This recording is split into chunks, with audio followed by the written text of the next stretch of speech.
Tuombe. Bwana Mungu, ninakushukuru kwa ajili ya uzima na asubuhi ya leo.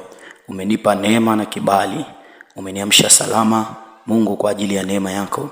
Maana wako wengi ambao walitamani kuiona siku ya leo, lakini Bwana Yesu hawakufanikiwa.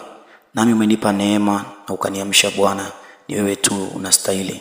Maana neno lako linasema ya kwamba katika Zaburi ile ya 3 mstari wa 5, nalijilaza lakini Bwana ukaniamsha kwa sababu ulinitegemeza. Nimeamka Bwana, sio kwa nguvu zangu wala kwa uwezo wa mwanadamu, bali ni kwa neema yako wewe ulinipa pumzi na uzima. Nina kila sababu ya kukushukuru Mungu, Mfalme. Nami nakuja kwako natubia dhambi zangu na uovu wote nilio nao na makosa ambayo nimeyatenda kwako, Bwana, aidha kwa mawazo, kwa maneno na matendo. Mungu wangu na Bwana wangu, ninatubia hata ndoto mbaya nilizoota, katika jina la Yesu na damu ya Yesu Kristo. Bwana, ninaomba ukanitangulia asubuhi ya leo katika riziki zangu, kwenye